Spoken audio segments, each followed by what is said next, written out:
Hello and welcome to Dragon Ball Z League Capsule Cast Week 9. I am your host, DoorGuard, and this week I have my co-host, Donut, Hello everyone, I'm Donut, coach of the androids. Glad to be here. and my special guest this week, or I should say our special guest, Malachi.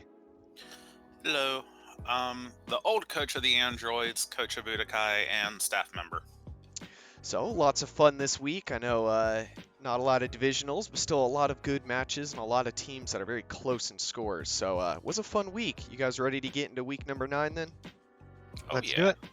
Alrighty then, let's get into match number 1, Sentai Squad versus Androids.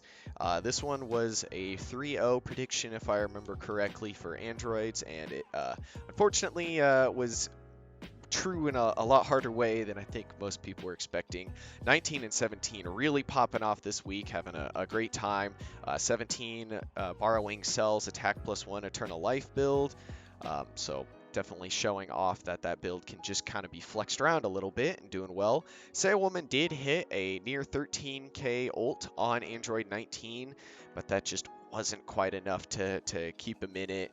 And I feel Sentai really put in some good effort. Their damage numbers don't quite show it off, but I think they really, like everybody kind of did what they're supposed to do. They just couldn't quite do enough, and Andrews just kind of slapped back a little too hard. So good match by probably builds and setup, but in practice, Andrews just kind of came out swinging a little too many haymakers. So, Malachi, how'd you think of this first match? Uh, I mean, not too surprising to see like 17 doing some of his insane combos. But I mean, it's just as you said, kind of as you said, both sides are just came out swinging hard, and it's just androids were able harder than Sentai was. Probably because of that pretty bad beating they took the week before.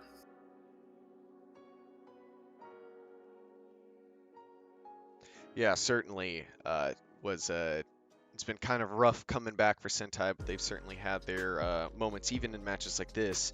Donut, how'd you feel about your own match here?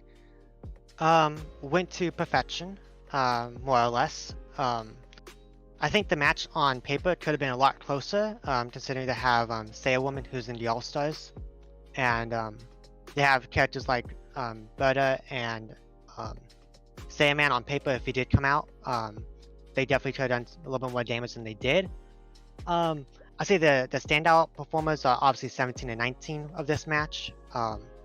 19 being able to handle Woman both in grabbing out of Matt's power mode, which could have been another ult or a B2. Also punching her out of a Matt's power B2 early on in the match was also a detriment to Woman's numbers.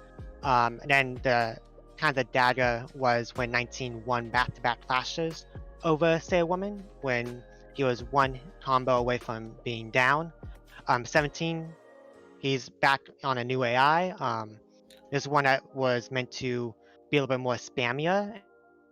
3 B2s, landing with 2 of them, so that's sort of in the ballpark where we want him to be. Then he went on an absolute tear in the melee game, hitting for 18 hit combos, like no big deal. So that was really good to see on that part. Obviously, whenever a character doesn't have to even step on the field, you know you did something right with preparation and planning. Then on Sentai's portion, I think they have some upsides on things. I think Woman is still doing okay. I think she had the potential to actually do a lot better in numbers than she did.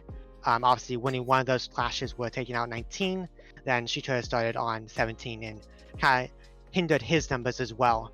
But I think Jace actually did pretty okay, above his average on the season. So I think that is a bright spot for them to look at. Maybe that matchup or that build did something good for them, and that could be something you can look at rest of the season.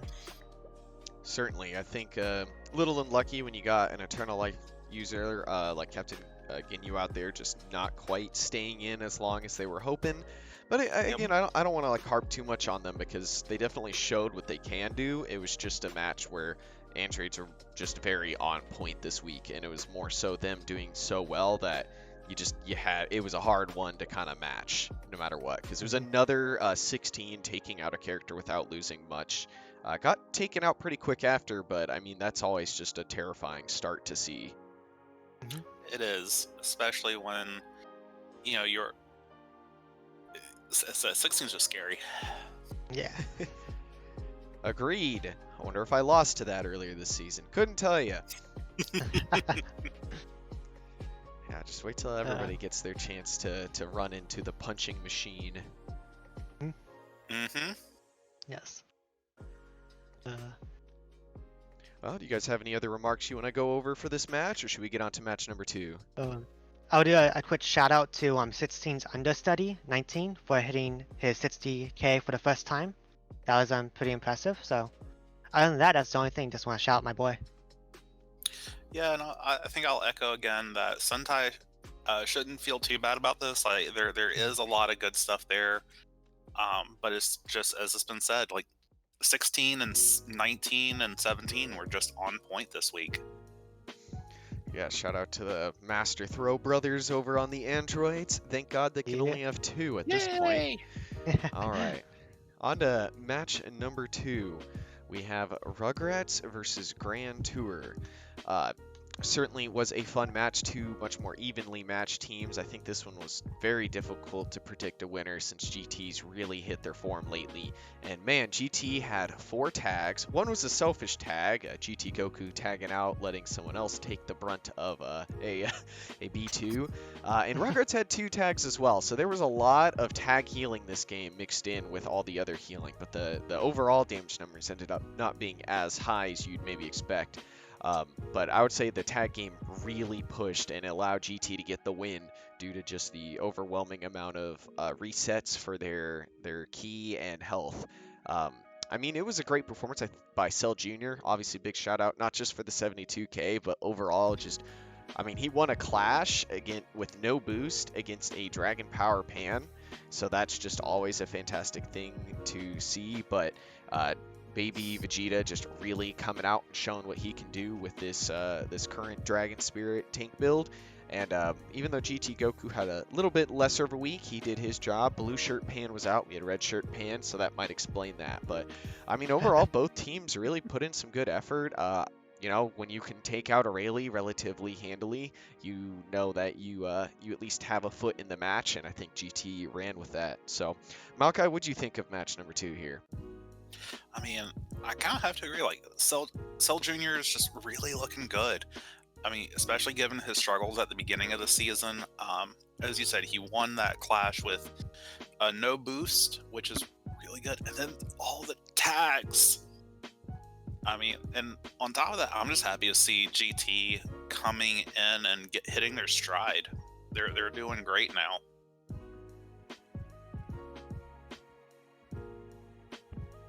Yes, and Donut, what do you think of the match here then? For me, I thought it was a very close match. Obviously, very back and forth. You had moments where you thought GT was gonna fall behind, and then there's moments that Rugrats were falling behind, and obviously we found out who the winner was at the end.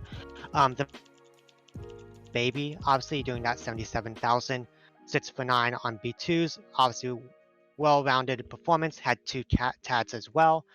All that contributes to the final moment. But I think the main character I want to point out right now is the inconsistency of Rugrats as a whole, right? But mainly Aurelie.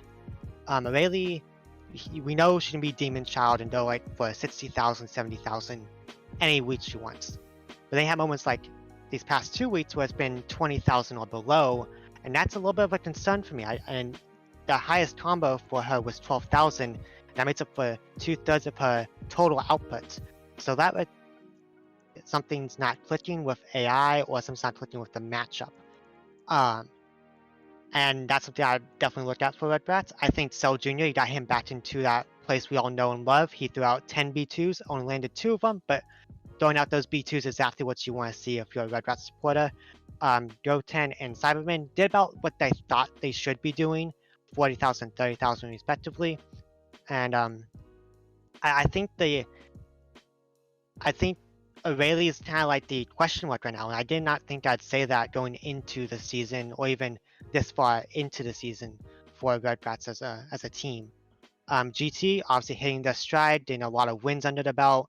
And I believe this puts them still in tied for first or even division for the bye week. But I know they're up there in contention, so that's very well done for them. And hopefully see some more of this baby performances and Super Saiyan 4 Vegeta performances going into the future.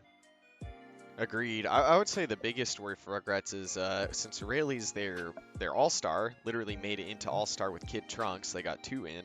Having her issues now is worrisome also for the all-star match as a whole, Of since course. that Yeah. team's now got to deal with figuring out how to fix a character coming in a little struggling. But is the Demon Child.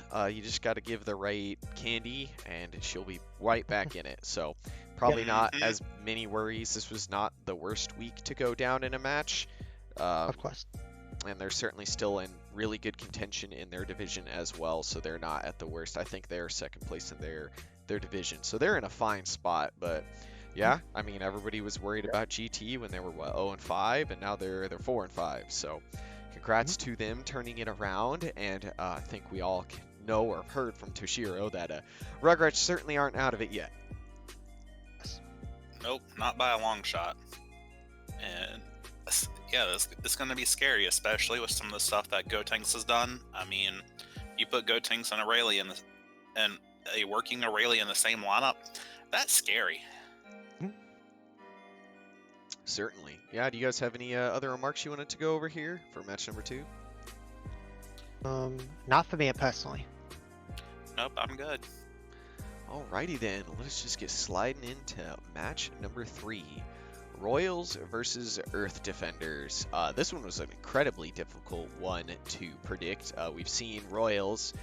People predicted them to be the West Kai Killers, and unfortunately they were unable to do that as Earth Defenders won this match. And I wouldn't say it in an insanely convincing fashion, but obviously not having their last guy, Mid Vegeta, come out is always worrisome.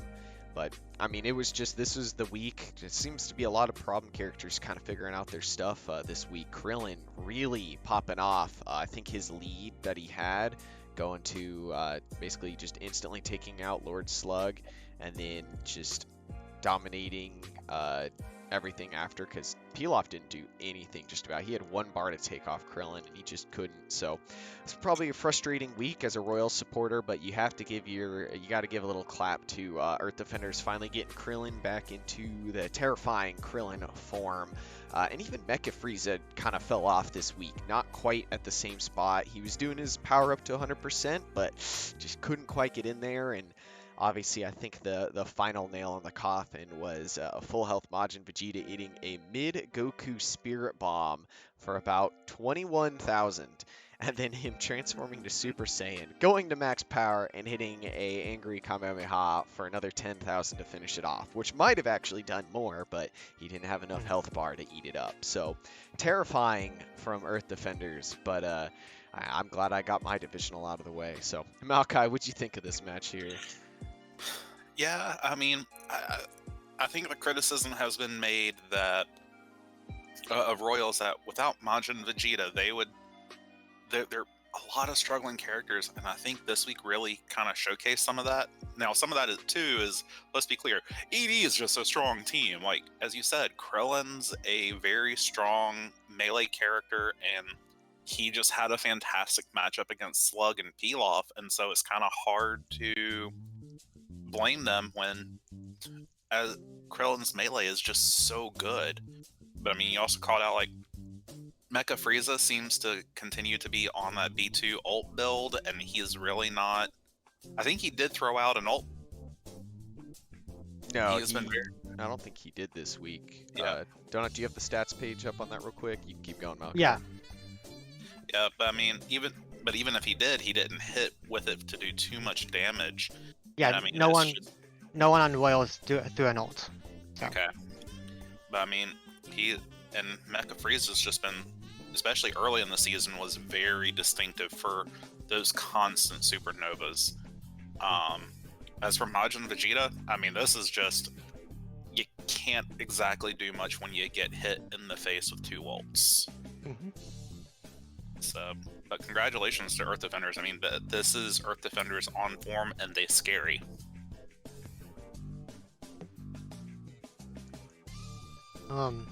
For me, as they said, you know, you kind of look at Royals and you really show in the criticism of them of saying, if Majin Vegeta doesn't go off, what do they have behind? It's almost like saying like, oh, for the Patriots when they're so good, if Tom Brady isn't clicking, who's gonna take the reign of it, right? Well, apparently, I guess Pilaf. No, I mean, I don't know, but Pilaf did pretty well considering the matchups. But you know, Slud did under 40k, Mecha Frieza abysmal week, and it shows us like, well, who do we have? I mean, I know Debut went elite that 1 week, and that was fantastic, but you know, we need to have more consistency from Royals, and I don't know where that begins. I don't know if it's a AI, I don't know if it's builds, I don't know where you look at, personally, but we do know the ability for each one of them to pop off is there. Mecha Frieza can do those 70,000 weeks. Debut can do those 60 plus thousand weeks. Majin Vegeta can go elite any week he wants, right? We know this. But it's like, how do you make everything fit to that? It's basically a puzzle game, right? You know, we need to make sure everything can fit into the same.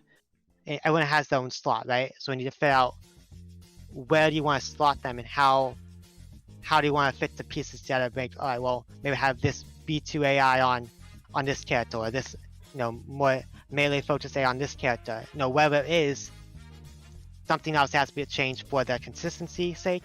Now, obviously, Earth Defenders is a very strong team. I personally got wiped from them as well. Same result happened for me. Only 3 characters were needed against androids, so Royals had the same treatment there.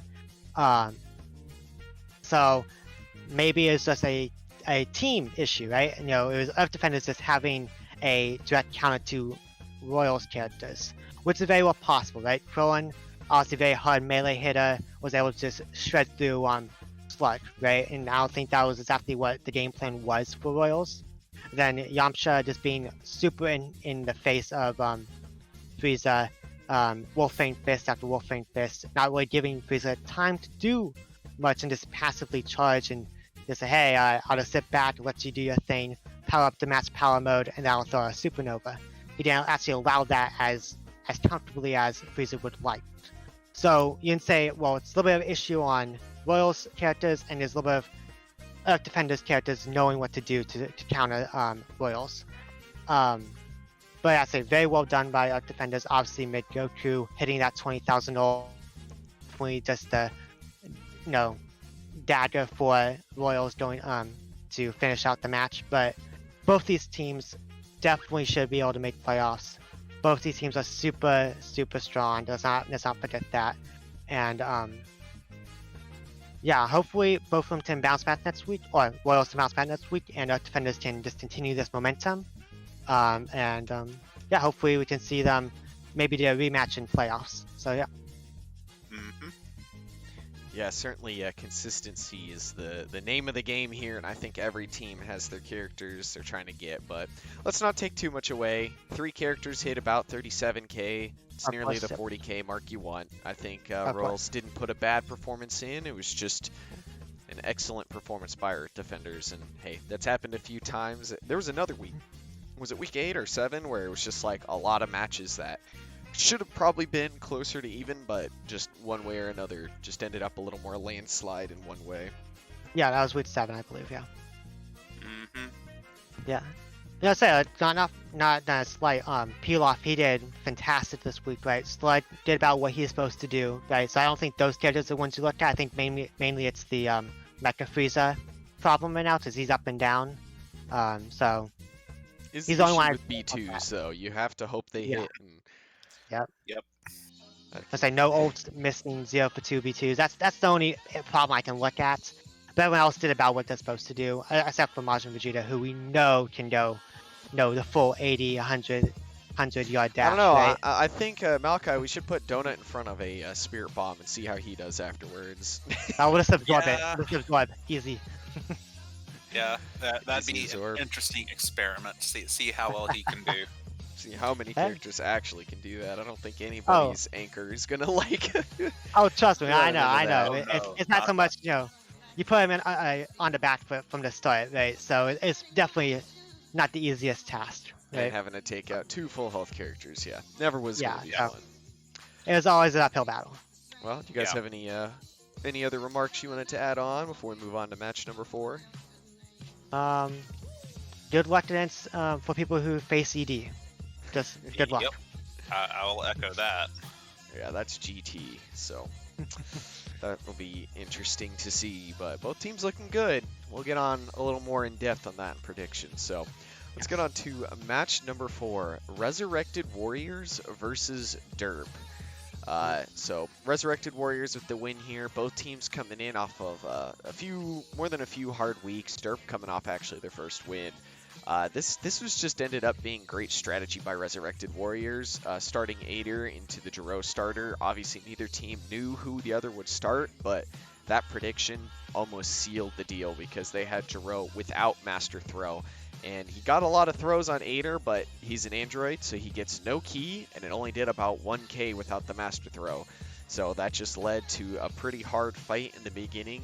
Salza also kind of just couldn't do much to bring it back into the advantage, and him basically mirroring Jiro in the struggle was just a little too much, put him a little too far behind. I think Supreme Guy and Devilman put in a lot of effort here.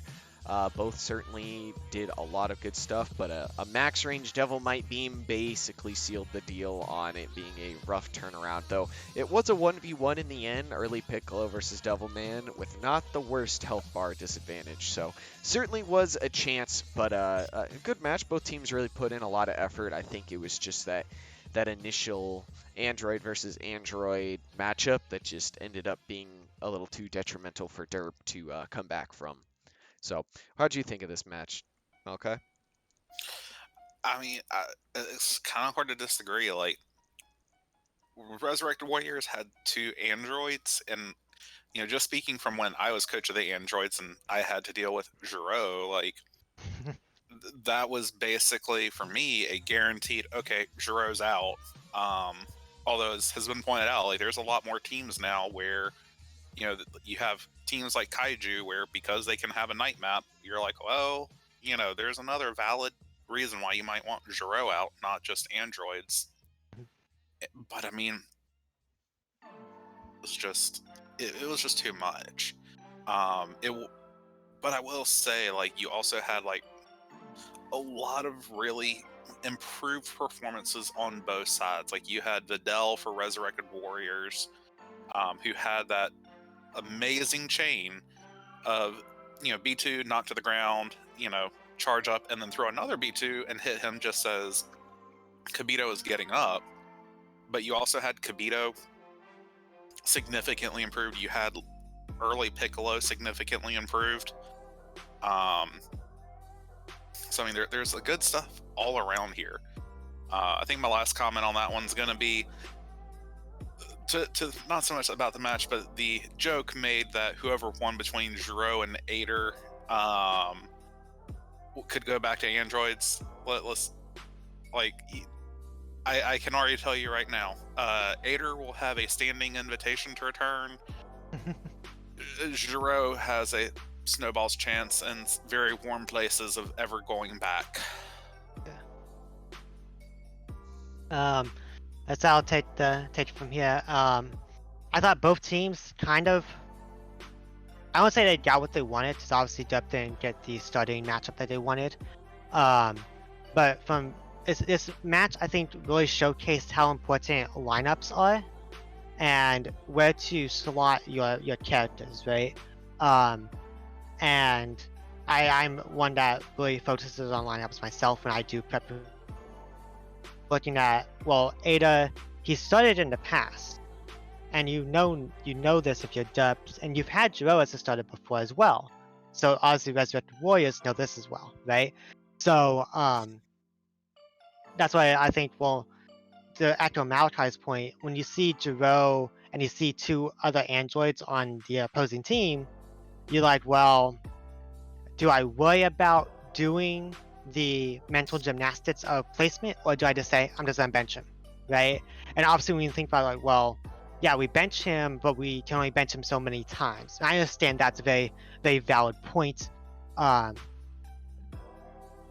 Both teams would have definitely liked to, felt more comfortable if 18 or Hercule was in, right? Just feeling a little bit like, oh, I have a heavy hitter who can help clean up if need be, right?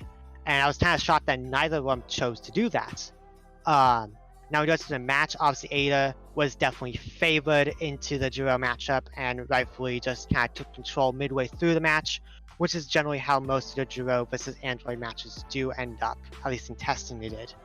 For Videl, I was very impressed. This is one of her stronger weeks. She actually started doing B2 chains and spamming like she's supposed to, so I was very, very happy to see that for her. And then Vegeta came in, went 4 for 5 on B2, so once again, he's started spamming a little bit more, starting to get into the face of the opponent, and that's definitely just an upside all around for Resurrected Warriors. Early Piccolo, the jury's still out, for me at least. He only got 20k in, obviously that was due to being a closer. But I don't know if we saw enough of that small segment to warrant saying, oh, Early Piccolo's back into his 50,000 type of form that he's been able to do previously in the season. Now on the opposite side, Derp, Jiro is going to be Jiro. I know you guys are trying to work on him. I think there was just a super bad matchup on that. I won't worry too much on him. But on the bright side, Supreme Kai, Devilman, fantastic. Those are great. I would say take what you got there and say run with that. Say, all right, I think it was a new AI on Budokai. I think it was just Devilman being able to spam those B2s like they wanted him to do. So those two things definitely just say yes, got that working. Only question mark for me right now is Salsa. I don't know what happened with him. I don't know if the AI just dipped a little bit, but I wouldn't worry too much. It was just 1 week. We know he can do 59,000, 60,000, 40,000 plus. We know he can do what he needs to do. So I wouldn't worry too much. I think both teams saw some good and bad. Just unfortunately for Dup, they did end up on the losing side of things. But I think there's definitely room for a bounce back for Dup. I think there's room for Resurrected Warriors to get some separation between them and Sentai going into the next few weeks. To give a little credit, I do think their plan was to have Hercule out this week no matter what. So they might have thrown Jiro out first just to get him out, knowing there's 2 androids and knowing 18 tends to come in later and 18 can come in later. They were just trying. That was probably their highest chance of getting him in a non-android matchup, or at the very least getting him in a spot where he could hopefully do the most he could before getting into an android matchup. So not the worst bet to make, I would say, but yeah, both teams showed a lot here. Both teams have the tools. They've shown even their problem characters are not problem characters forever, so will be interesting to see how they go. Did you have anything to add on there, Malachi? Nope. All right, you guys ready to get on to match number 5 then? Yep. Sure. Alrighty then, match number 5. This was a fun one. I think it was an extremely difficult one to predict last week. We have Namek versus Cold Kingdom. So this was a Namek win. Tambourine kind of finally woke up, but he must have been on some hard drugs or something for a while because he came back rough today. He doing a nice 77,000 and then tagging. So a great performance overall. Didn't even die, so he gets to keep that flower rolling with him. He took out King Cold, a pretty legitimate melee fighter on his own doing, and did quite a number on Metacooler, who's probably Cold Kingdom's one of their better guys. At least this season, he's been showing up quite well. Frieza and Raccoon certainly put in a strong effort for the comeback. Raccoon, surprisingly without Master Throw this week, still doing pretty decent grab damage, but it was on Namek's map, so probably a smart idea, seeing how that's a floating island surrounded mostly by air. And, you know, they took out King Piccolo without him doing much of anything, not even hitting 10k. So overall, I think a decent performance by both teams, but Tambourine, it was just a match where one character showed off real well, and Tambourine really did a number. And to give credit to Nuova's numbers, he did close, and that was all the health he could deal based on what was left of the characters he was up against. But, great fight overall. Nothing super crazy outside of Tambourine. So, what'd you think of this match, Malachi? It's just good to see Tambourine back.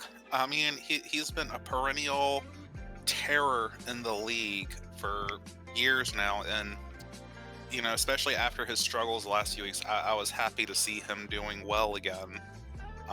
Whether that's due to matchups, AI, or who knows. But I mean, Cold, like, I don't feel like Cold should feel bad about that loss. Like, as you said, like, they were trying so hard to make that comeback work, and it just did not work. Certainly, yeah, definitely put in a strong effort and had a lot of good to show, just not quite the goods they were needing to win. So, Donut, what'd you think of this match? I was kind of shocked, but to be honest, I was not expecting the matchup to go this way. Not in regards to results, I did think Gambit was the overall better team, but I didn't think it would be as dominant as it ended up being, at least when watching it.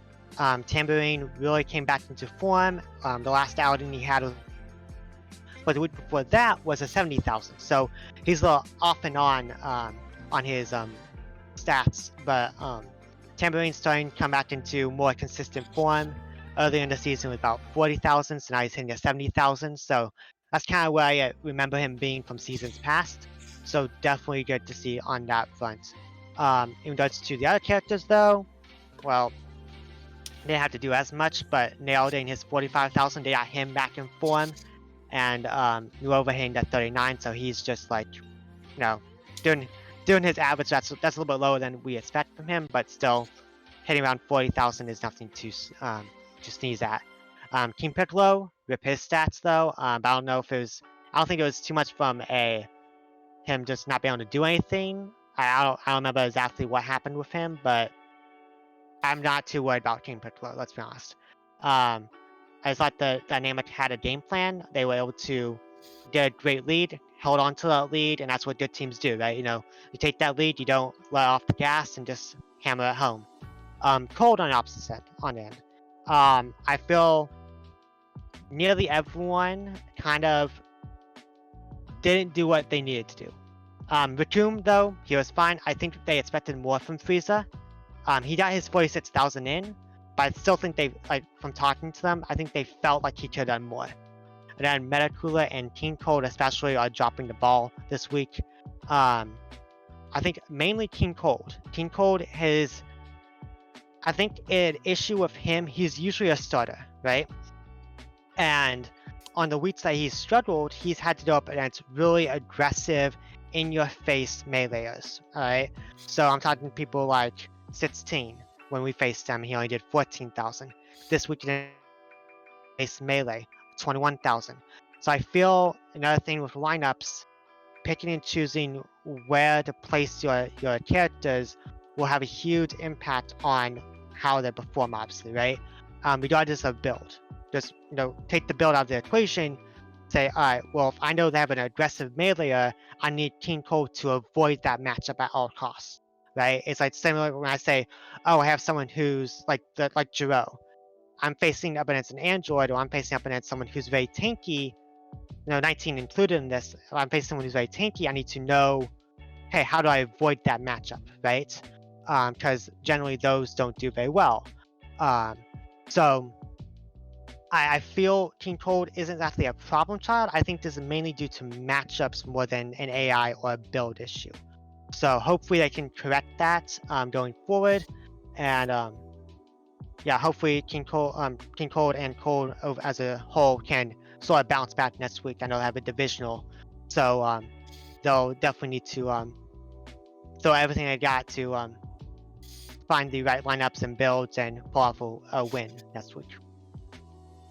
Yeah, certainly. I know they've been messing around with the blue Pataras on third form Frieza, so it'll be interesting to see what they end up deciding to settle on, especially as the weeks get closer to playoffs. But Raccoon Mhm. staying consistent. King Cold's been Yep. struggling for a few weeks. Metacooler Mhm. says his numbers were up, but we've seen him be more consistent than this. And obviously Yeah. Namek, they took their losses and they're bouncing back quite quickly. So nothing's changing too Definitely. much over there. Both teams still in high contention for their divisions. Oh, Neither are in yeah. any worries here. Oh yeah. Yeah, like let's not let's not be too down. Like both these teams definitely have the potential to not only win the division, but get to buy in the division, right? Oh And yeah. and then obviously have a standout performance in playoffs is definitely possible for both these teams. They're so very overall competent on all the characters. There's no like character you look at and say, I need to focus on this person. Look at Raccoon.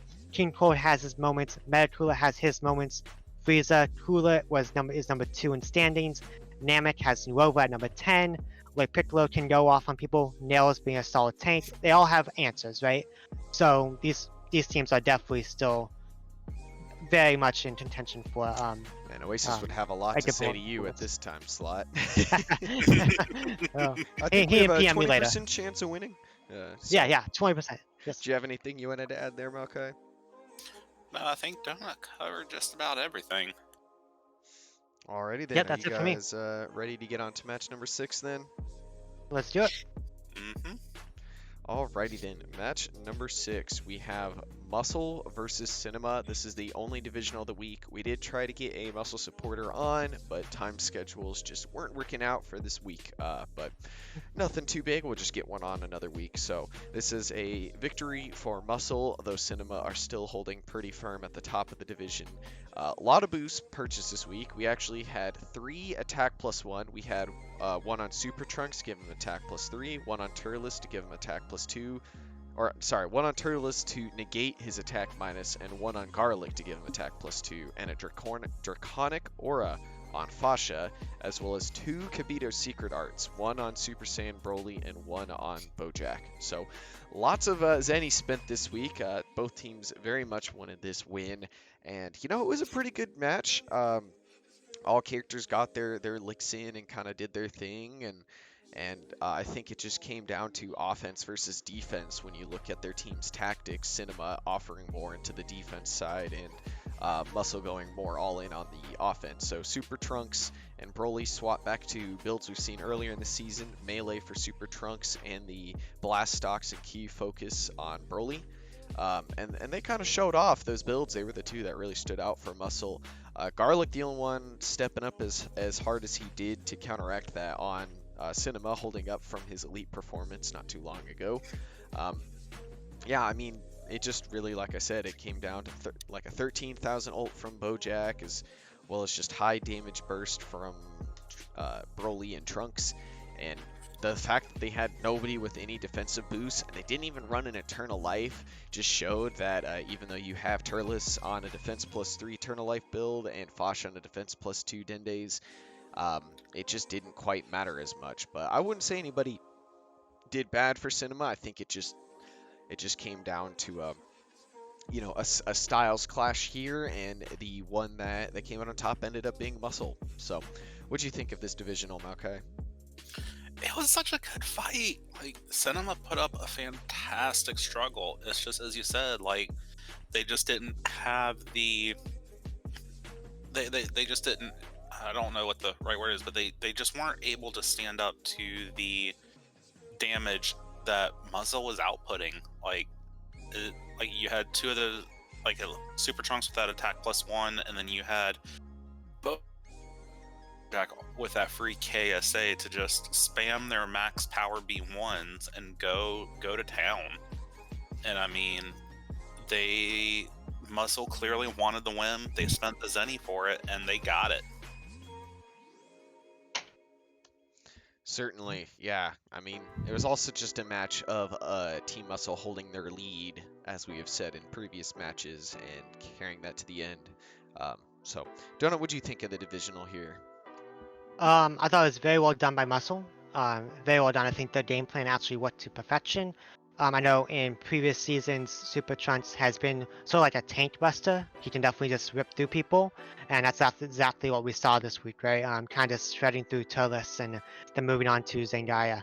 Um, and that was just good plan on their part to have him as a lead, because he's super hard to answer, right? Just in general. Broly getting back in form, 50,000, fantastic, right? 3 for 4 on B2s. Won a clash, so not bad, right? And I feel as soon as Zendaya went for the ult and then missed it on Broly, that was kind of like it felt like one of the nails in the coffin, right? So you kind of needed that to get back into it and take Broly out as soon as possible before he goes legendary, right? And then Bojack hitting his ult, majority of his damage on the weak, but still hit his ult, and that's obviously very good from him. I think everyone on Team Muscle did what they had to do, and I feel if we're looking at someone for Cinema to say, hey, what happened here? You look at Fasha, who's had a very down season, it feels like, compared to what we've known her to do in seasons past. So I don't know what's happened with Fasha, but I feel that's the main person I'm looking at on Cinema's team as a question mark at the moment. One person I've seen praises towards for Cinema is Dorlet Jr., coming off that elite week the previous week and now hitting almost 54,000. So he's definitely just almost overperforming from what I expected from him. I expected him to be that 40,000 base character, but they've made him fantastic. So I'm very pleased to see that on that front. As I said earlier, both these teams are sitting at 4 and 5. Both these teams can definitely make playoffs and have a run at it to win that division. So I wouldn't take too much out of this. I think both teams did put up a good fight. I think both teams have the capability to win against even some of the stronger teams, like like a Namek, like a Bujins, like a Royals or whoever, right? So I won't look at this too harshly for Cinema. Yeah, I mean, it is a divisional after all, and teams are going to put in their all. I would say the biggest surprise was seeing Zangaya in for Gogeta. I think there's been lots of talks of who Cinema would have out, and both those two have been struggling a little bit. But I was still expecting to see Gogeta due to his B2s being, even though higher cost, harder hitting. But yeah, I think both teams really shown off. I think both have been experimenting a lot with builds as well, and it's shown they've been getting some pretty decent results here and there. So, good battle. I can't really add too much more onto this. Do you have anything you want to add, Malachi?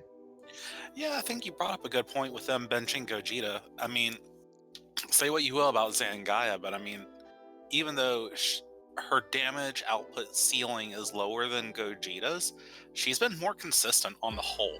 And for a match like this, where you want that you want to have that character you feel like you can rely on for that 40k, and I mean, I definitely can't fault Cinema for benching Gogeta at a time like this. Yeah, so going on that, I think maybe they're looking at having Gogeta for some of the closing matches when every win will truly count. Even though they lost the divisionals against GT and Muscle, I think the main focus now is just staying to playoffs, right? I think Gogeta will kind of secure that for them going down the line. I think that's their mindset.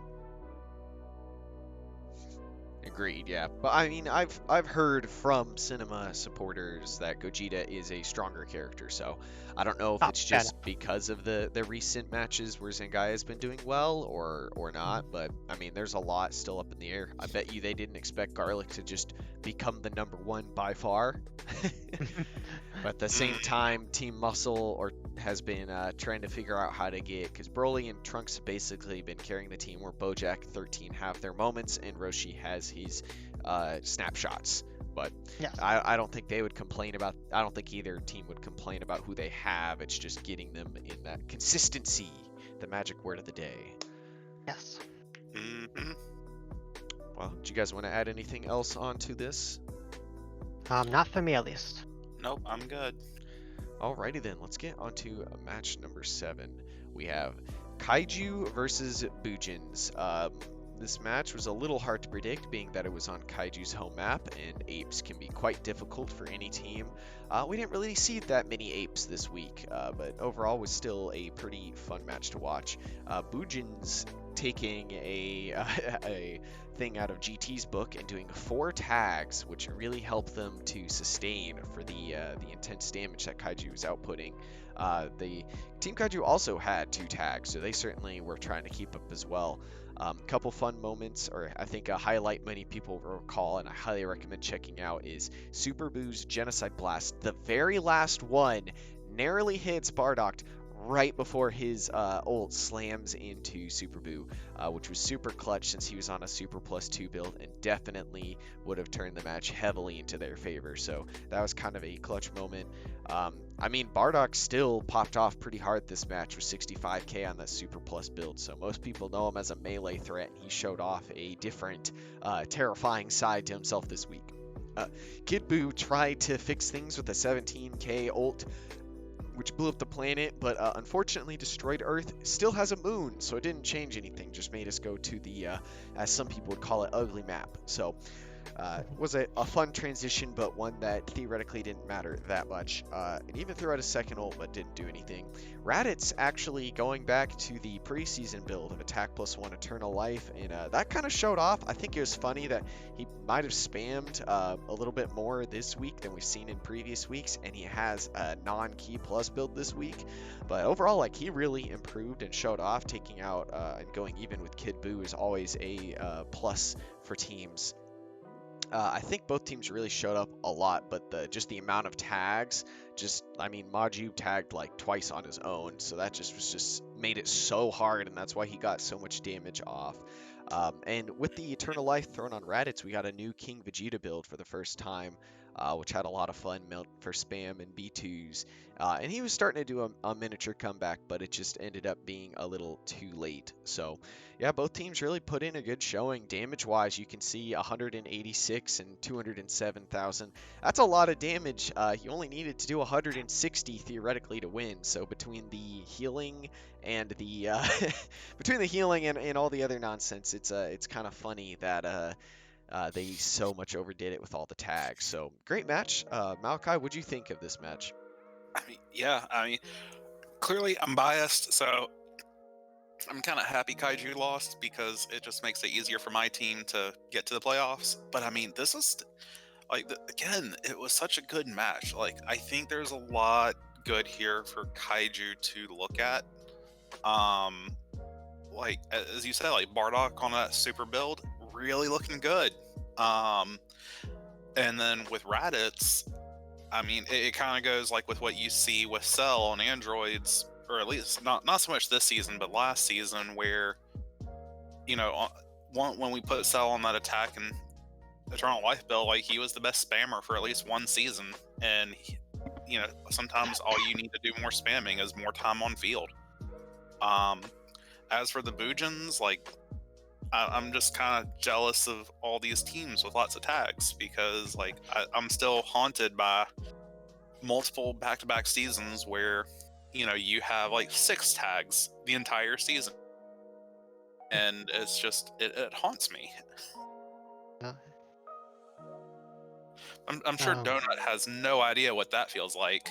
I did when season 9. I did season 9. That's it. Ever since then. Go ahead. Apparently, me leaving you give them enough slack to where they feel like they can tag. Yes. That's the mindset I give them. For this match, I thought it was very weird. Watching it, I was very confused because it felt like Kaiju was in the lead the entire time.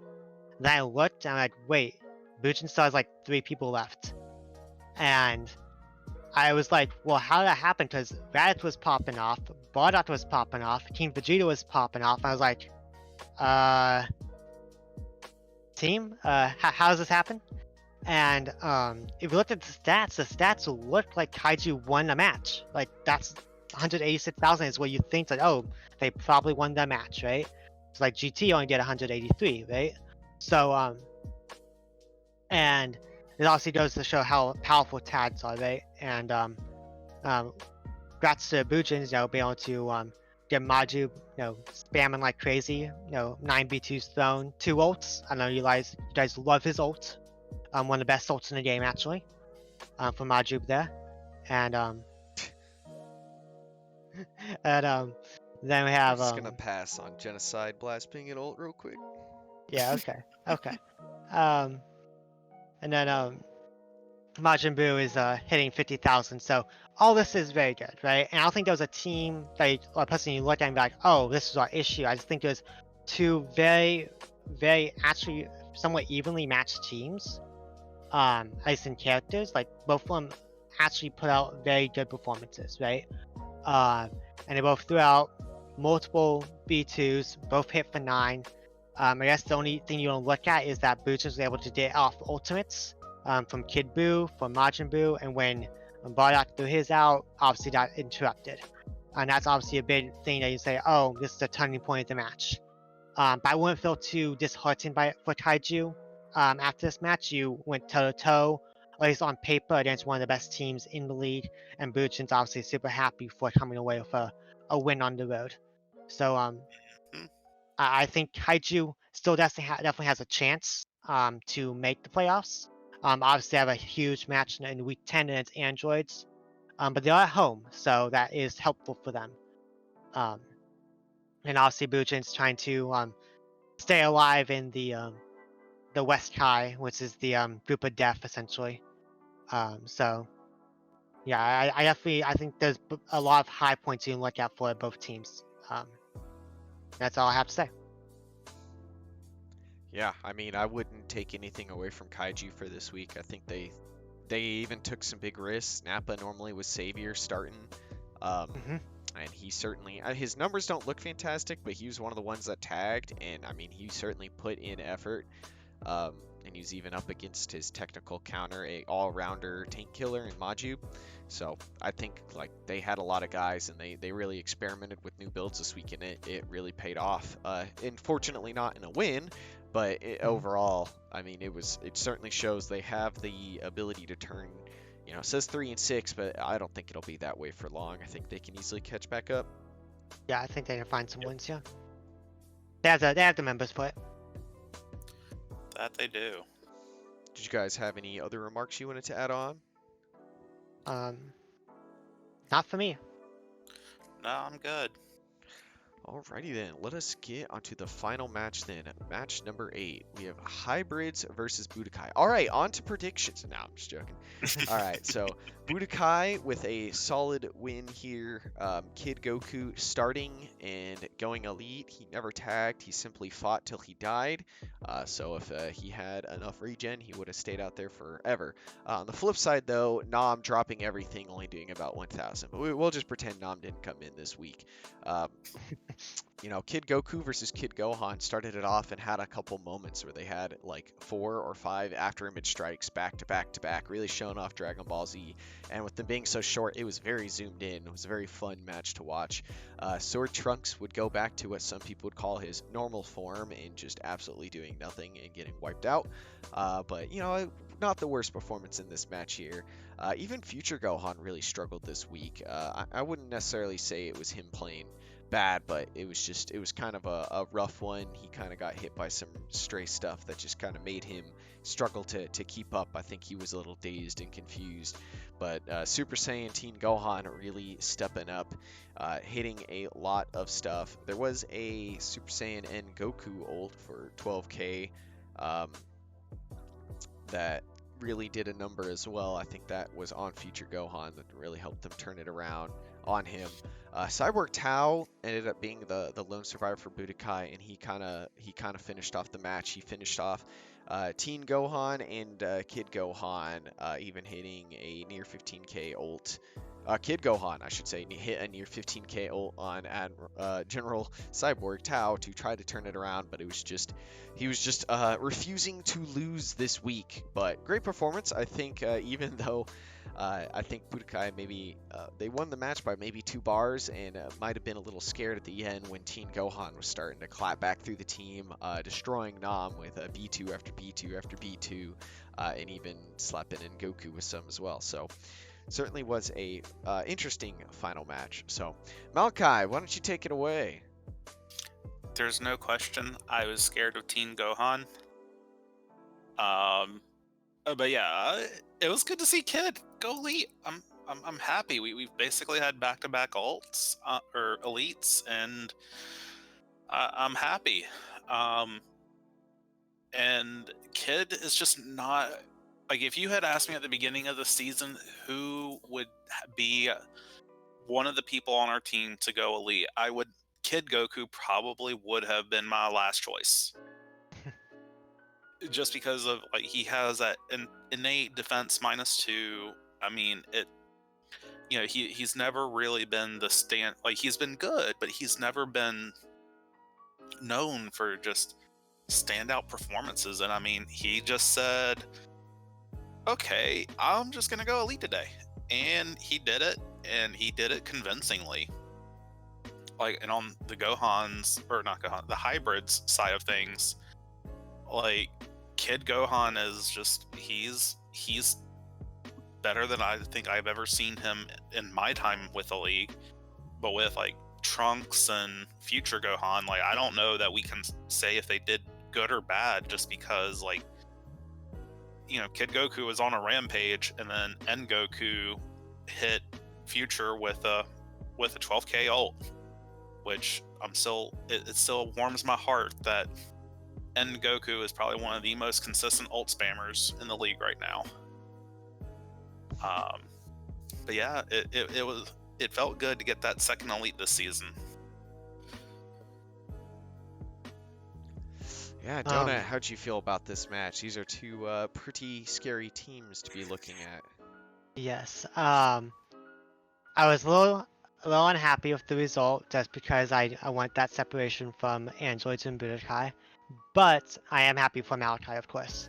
I am pleasantly surprised to see Kid Goku go elite. That was fantastic. Did not who I thought would go. I thought it would be a Nam, if anyone, right?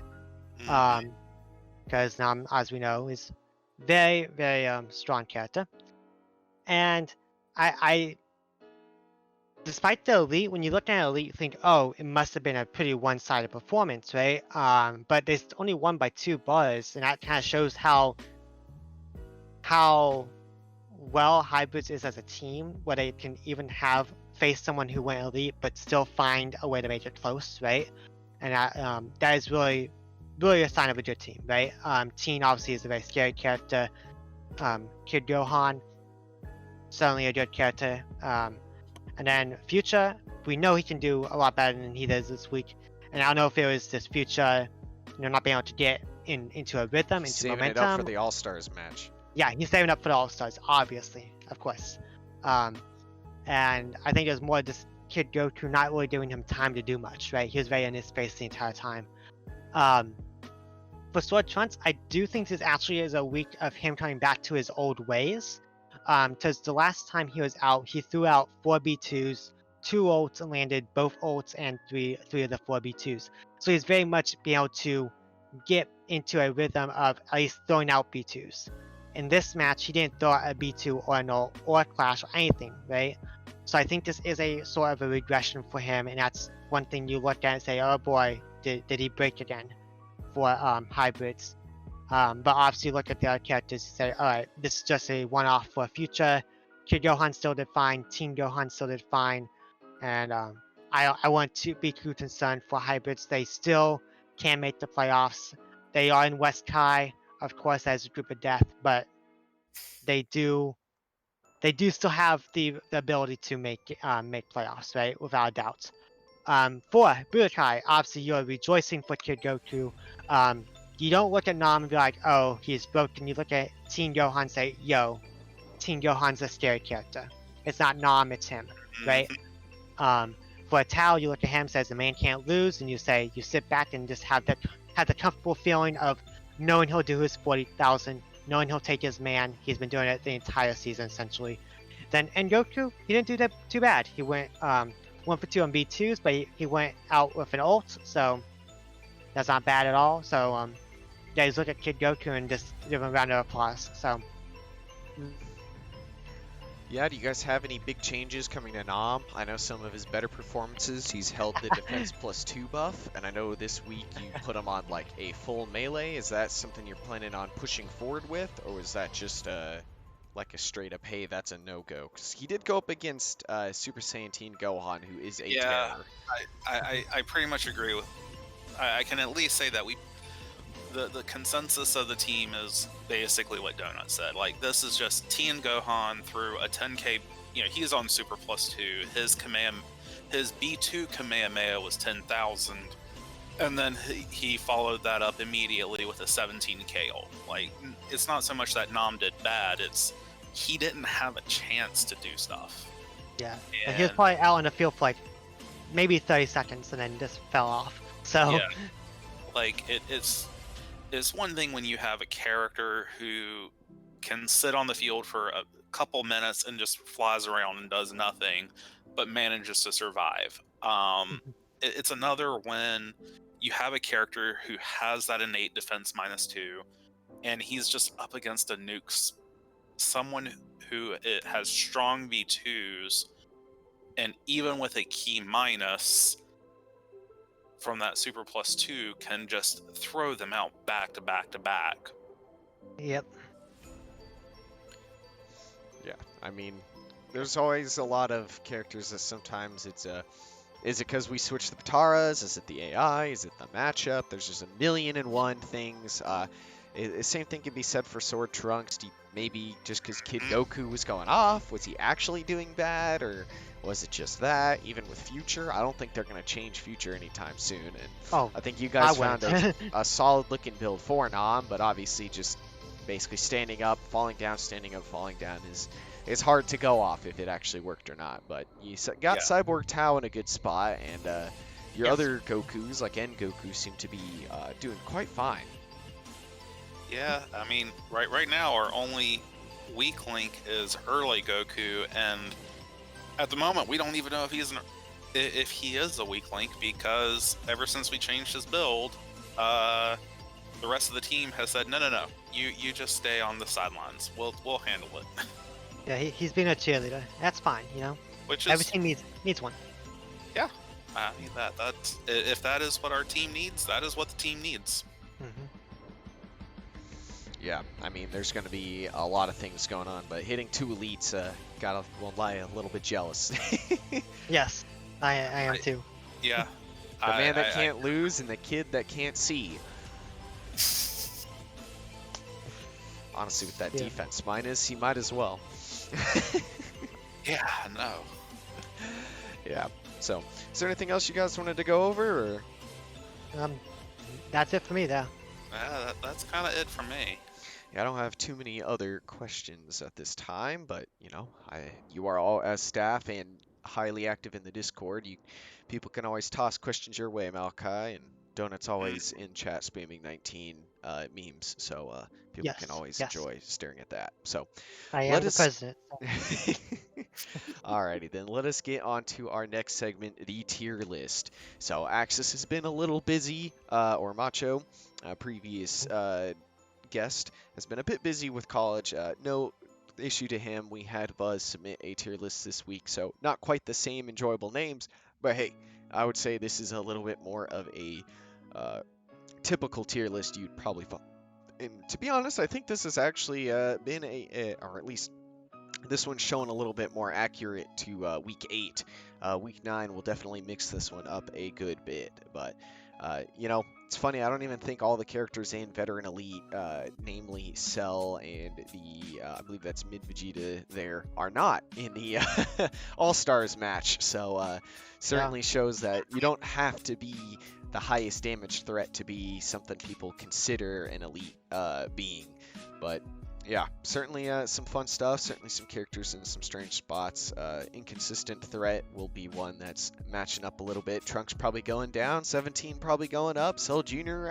Might be sitting around there still. Yep. Yep. Yeah, as Budokai, it must be nice not seeing much more than early Goku down in the dumps on this list. I think really all three of our teams basically only drop down to good for the most part. Yeah. Oh, I'm at occasional threat down there Yeah. with Super 17. That feels bad, I guess. Yeah, Um, sounds yeah. about right. Yeah, he does things. He does some things. Throws out an ult, then flies around for a little bit. Throws out another ult. So that's all he does. That all spam. You'll Yep. be fine. Yep. That's all we need him to do. I don't think anyone's really like.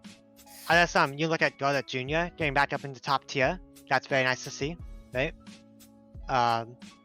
You look at Sailor Woman as a threat. That's really cool to see nowadays, right? So getting to All-Stars as well. Yeah, I mean, it feels weird to see so many there's a certain characters that it's like thinking of 16 as like a top tier threat, and just because I've been here so long, I remember when like 16 was kind of 16 and 8er were kind of like the jokes of androids. You know, you had Cell and 17 as the threats, and then Giro is kind of your middle of the road, and then 16 or 8 are just like, oh, don't go hurt yourself. And now you see like 8ers and good, and 16 is top tier. And I mean, even this season, like 16 was almost elite. He was almost in the All-Star, and if the season ended today, he would be the Androids MVP, which makes me so happy. Yeah, I think that's the first time that Cell been knocked out of that position as well. So Yep, be interesting to see if that holds true. I can hope. Yeah, I mean, certainly going to be a lot of mobility here, but you know, these tier lists are also partially or always are very opinionated, so you have to take them Of with course. a large, probably scoop of salt, because you can't take anything too personally here. So, Of course, yeah. Mm-hmm. Like you look at, I think the one thing I see going down is Team Cold into inconsistent or occasional threat. Yep. I see him moving down. He's had a few off weeks, so it's one thing I look at there. But generally, it just looks pretty close to what we've seen this season, right? So. Alrighty then, do you guys want to get on to the prediction segment of the show? Hell yeah. Alright, fancy transition. Bam, slide. Oh, I forgot. We have a special thing going on this week. So there's a small break in the season. We are doing the All-Star match.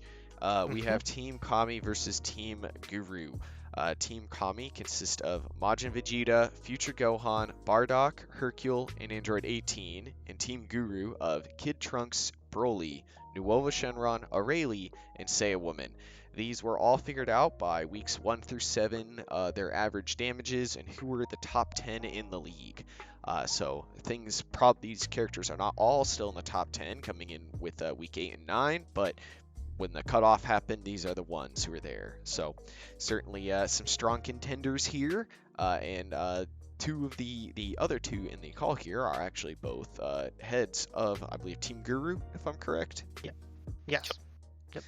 Well, would you guys like to explain a little more of the All-Star match to the audience? You want to take this, Malachi? Sure.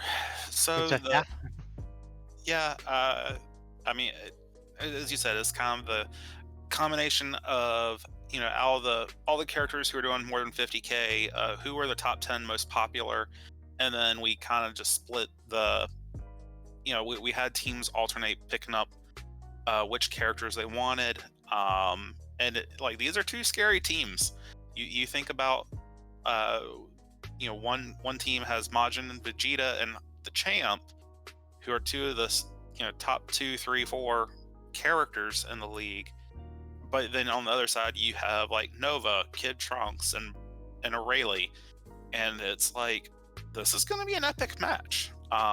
If I recall correctly, I believe the final match will be a best of 3, and then we'll also have we'll have an opening show where everybody will, every team will be able to send one character to fight up against a team of 5 weaker characters like Frieza soldiers, Pools, characters of that rank, and to see who can go the distance, who can pull off a 1v5 fight. Um, and it promises to be quite the event. Hmm. Yeah, it'll certainly be a lot of fun, and that'll be happening is it this upcoming weekend? No, so this week is so we are recording this the Wednesday after week 9. This coming Saturday will be a break, and the All-Star match itself will be on the 3rd. All right, Okay. yeah, so we have a small break in the content getting posted, but we are still getting you guys, Capsule Cast, and we're still just talking about if we're going to do one for the All-Star match. It might be fun to do, might try to just basically snuggle in a bunch of coaches because there's only one match really to go over to a degree, so can't course. really go over a bunch else and a bunch of predictions, so because we'll get that done today. So we'll see, but it's certainly going to be a very fun event, and we wish for everybody to come and join. And if you need more information, please again join the Discord. There is always people there willing to talk and answer questions. Is there anything else you guys wanted to add on to the All-Star match here? Nah, I'm good. Yeah, I'm good. All right, now we can get on to predictions. Woo.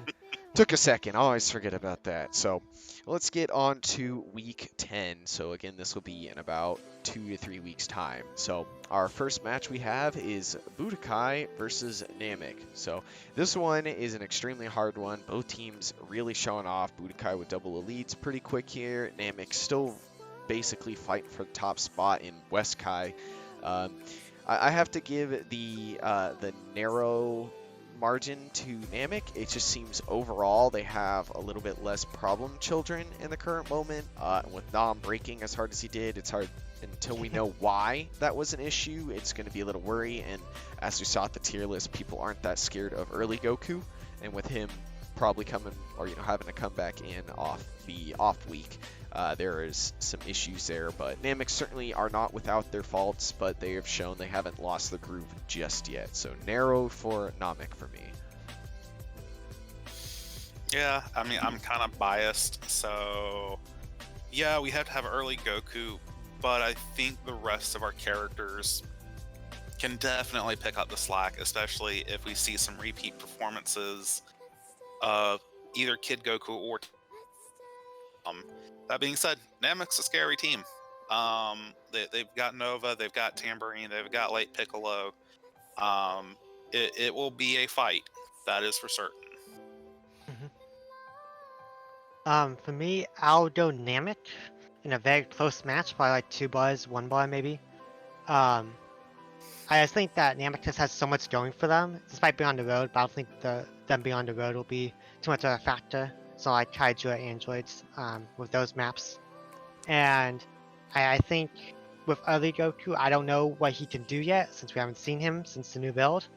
But I do know what Late Piccolo can do, and I think Namek just has too many weapons right now for Budokai to handle efficiently and effectively. Nuova's can pop off in an instant. Tambourine, 270,000 plus performances in the past 3 outings. So those 2 things are very scary to look at for your Budokai number. Not saying that Budokai doesn't have a chance. They have Cyborg Tao, they have Goku, they have Kid. They have answers, right? I don't know if those answers will be enough though for Namek as a whole. So I'll do Namek in a close one. Alrighty then, so we have 2-1 Namek to Budokai, but this is one of those matches that's almost impossible to predict based on how well both teams have been doing. So moving on to match number 2, we have Hybrids and Muscle. Almost a similar situation, but I think I'll have to give it to Hybrids. I think part of what gave Muscle the edge is putting 10 Zenny into boost basically, so they had a lot of extra stuff there, so they'll have to recombobulate their builds to match now with the lower Patara spots. but I think hybrids, they may have lost that match. Ultimate Gohan's coming back, and they certainly showed they still have the fight in them, and they ain't gonna let that little step get them away. So I'm giving it to hybrids. Yeah, I think I have to as well. I think Muscle can definitely pull it off, but the biggest problem is just consistency. Like, a lot of their characters are just not consistent, and hybrids, by contrast, are they've got sword trunks, yeah, but the rest of their team's pretty solid. Alright, so we have what, 3 weeks until the next matches happen. So it's a lot of time to look at your opponent, analyze it, right? So I'm looking at as a coach, Ryan does very well with preparation. When we've talked to each other one-on-one, and I think he'll find something or find a collection of builds that will be enough and find a win against hybrids. I don't think it'll be easy by any means, but I do think they have the characters to do it. They have Super Trunks who can go off on anyone. They have Broly, who we know is a monster. They have weapons. I think Muscle can play a very close victory. Alrighty then, yeah, very contentious match number 2. Almost hard to call out a victor at this point, but yet we try. We try. Moving on to match number 3, we have Kaiju versus Androids. The first of 2 divisionals this week. Obviously, Androids is a team nobody's heard about and never seen this league. I think they're 0-9 right now, so it'll be interesting seeing them come into this match against Kaiju. But I think that they'll be able to turn it around and get their first win of the season with 16 and 17 just really popping off. So I'm going to have to give it narrowly to Androids. However, it is on Kaiju's home map, so Apes make it quite difficult for 19 to function, and we'll have to see if 16 and 17 can blow them up before they transform. Yeah, I mean, a lot's going to come down to if Kaiju can make good use of its transformations. I mean, they did a real, this is not to discount this week's performance, which was really good. I think on the whole, Androids are a stronger team at the moment, even with these revamped builds. They've got Cell coming in. Super 17 is mostly competent, even if he still struggles from time to time. But and if Kaiju can't make good use of their transformations, they're just going to fall prey to 16's grabs of death. So, for me, obviously I'm doing Androids. Not a bit shocking, result there. But I think Cell, he's on Rakan. He'll be in for the rest of the season, so get used to hearing that name. We expect big things from him. Super 17 has the innate Draconic aura, so that's obviously a very big factor against Apes. And then obviously 16, fantastic, right, on his grabs and melee damage. 17, he looked very good last week, right? Getting at 65,000, and 19 went with 64,000, so he's no slouch either, right? So while Taiju did very well last week, I do think my team will be able to take it. Yeah, will be interesting to see nonetheless, but majority for Androids, but I mean, divisional, who knows what Budokai and on Kaiju's map, hard to say if that will be a factor. So moving on to match number 4, we have Bujins and Resurrected Warrior. As Bujin supporters, obviously got to go there, but for some reasoning, Evil Boo is coming back in. So that's always a scary threat. He is 13 in the league right now, and he is a scary person to deal with.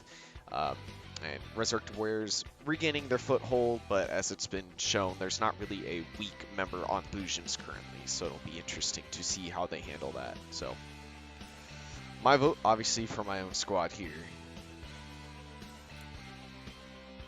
Yeah, I mean, I kind of have to give it to Bujins as well. Like, while Resurrected Warriors they are strengthening, they are getting pieces put together, but I just don't feel like it's quite there yet, especially just against a team as strong as the Bujins. I would love to see them win. Like, don't get me wrong, like, if it's just who I want to win, it's Resurrected Warriors. But I just don't think it's likely. Also, Bujins. I think they have too many weapons. You have 18 coming in for Resurrected Warriors, and Videl and Ada looked pretty good last week. But it's still the Bujins. You have Evil Boo, you have Kid Boo, you have Majin Buu, who's even a definite threat, right? With his ultimate. You don't have a character you look at as a breath of fresh air on Bujins. Every one of them can just take you out in an instant. So definitely Bujins for this one. Alrighty then, so as almost a normal thing, Bujin's with a bigger lead in the votes, but as we've seen, it being 7-2, you can never really count the other team out. So moving into match number 5, we have Cinema and Royals. These two teams have certainly been teams that have been shown some greatness and some high and low points. They certainly have the highs and the lows quite extreme to some weeks. So I would say that with DeBoer coming back in and him still being a relatively consistent threat, and Cinema struggling in just the damage department due to their mostly tanky focused builds and lack of burst, Royals might just have this. I think it might just be a little bit of a bump to come over, but we'll have to see. But I'm giving it to Royals for this match. Yeah, I can definitely see that. I think it's honestly going to come down to whether or not Royals bench Majin Vegeta. I think he still has a couple of benches left. Yeah, he does. And I think while Cinema is lacking in the burst damage, I think on the whole, they are a stronger team than the rest of Royals is right now. So I think if assuming Majin Vegeta's out, I'm giving this to Cinema. Okay. Obviously, yeah, the big question is Majin Vegeta in? If he's in, then I give it to Royals. If he's not, then Cinema will take it. Now, if I exclude those factors and I say who's coming in, Gogeta or DeBoer, I give that to Gogeta actually. I think he has the more higher damage output potential. I'll say Royals on this one, and I think it's because of Fasha's really struggling this season, especially in the past few weeks, not getting up to her normal standard as we know has. So yeah, I'll say Royals in a close one. Alright then, so 2-1, but a contentious match nonetheless. But Royals might just have the lead here, but I think the mark was set earlier with the will Majin GG be in might be a big factor in this match. So moving on to match number 6, we have the second divisional, Cold versus Rugrats. Having had both coaches on, this one's an extremely difficult one because they have a lot in the works in the back. Neither of them are being passive this season. I think I'm going to have to just narrowly give it to Cold. They have Cooler coming back in. He's been quite strong. And they have Kid Trunks coming back in on the other side, but with Aurelie being kind of iffy lately and the problem characters of Frieza and Raccoon kind of hitting back into their form on Cold, it's almost just a timing thing, and it seems like it's kind of just landed in Cold's corner at this point in the season. So I'm going to have to give it to Cold just narrowly. Yeah, I mean, on the whole, I think the wild card is Gotenks. If we see Gotenks, I think Rugrats can take it. But if there's taking Gotenks out of it, I think Cold's a little more consistent, but Rugrats are probably a little stronger. So I think I'm just going to go Rugrats. Yeah, actually, I'm right there with you, Malachi. I actually had Cold coming into the day, but I'm looking at it, and yes, Aurelie is up and down. We can say same thing about King Cold and Metacooler, right? I think they both have pieces that are very good, but I think there's one thing that changed last week that gives Rugrats the edge, and that's Selj. And I think he will be a big factor into getting a win for Rugrats this week. Alright then, so we got 2-1 with Rugrats taking the lead, but being a divisional, you never know what boosts and character replacements, or even if Gotenks will be a thing with their Broly ring usage, so it'll be certainly interesting to see the match. So moving on to match number 7, we have Derp versus Sentai. This one will be a fun matchup. Both teams are in a little bit of a trough right now, but they've been working extremely hard and have shown that even in their losses, they have kept very close matches.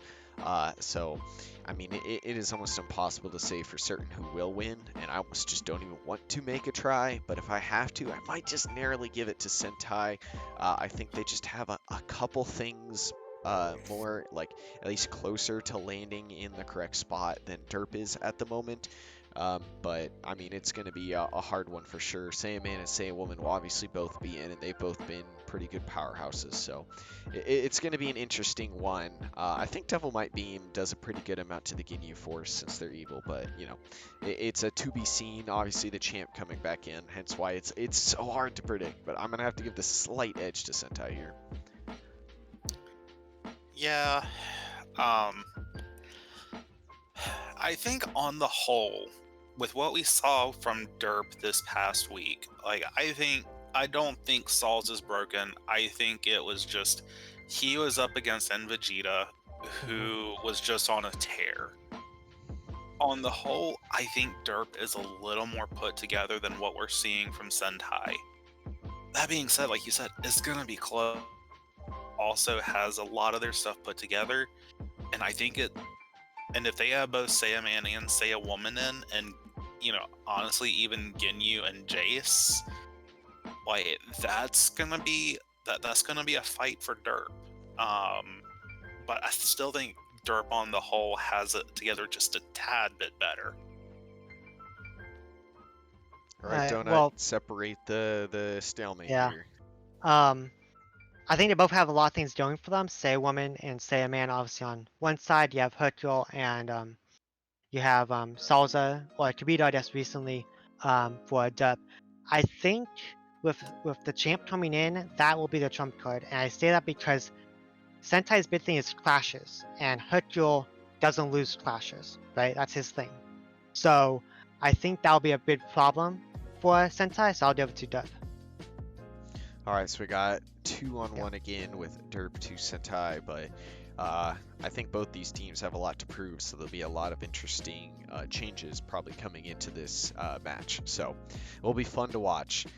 Couple started them with, I mean, this week's just a lot of very well-matched teams for the most part, so it's going to be a good week when we come back. So, and to end it off, we have ED versus GT, and you know, obviously the main thing, I have to give the vote to ED, partially due to just how dominant these last few weeks where they basically only needed 3 members. But I will say GT's a team that could easily hand it to them. I think they have shown some incredible resilience this season, being their first season, and I think they certainly have what it takes to take over ED, but I mean, just based off how they won this week, I think, you know, ED just looks a little bit more scary. So, gonna have to just give it to ED here, unfortunately.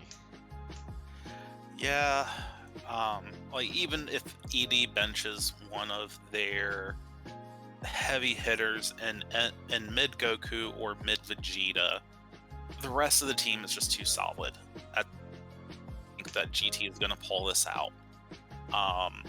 I love GT. I think they're a great team. They are improving. They are improving by leaps and bounds every week.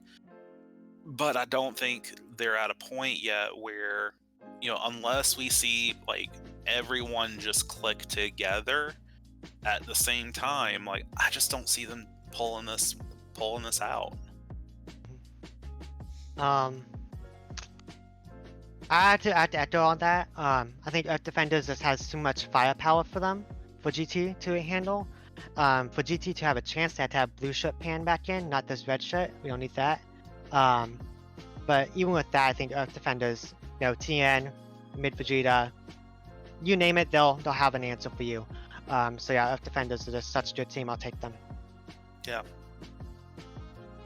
Alrighty then. So pretty heavy on the ED side, but I think of the teams we've seen, GT has a decent opportunity here to try to make an upset. They certainly are the underdogs, but I wouldn't call them like the weak underdogs. They are certainly well trained. Oh, Just yeah. coming up to some heavy hitters here in ED. So, Well, that about does it. Is there any final remarks you guys had for week 9 of Capsule Cast? Hope everyone enjoys the All-Star games next week. Yes, yes, indeed. Alrighty then, and please remember we have the website with all the information in the description as well as the Discord. So lots of friendly people in the Discord. Obviously 2 coaches here would love to have more people on their teams. Just about every team would. Otherwise, course. I'm DoorGuard, and this has been Capsule Cast Week 9. Okay. Later. Goodbye.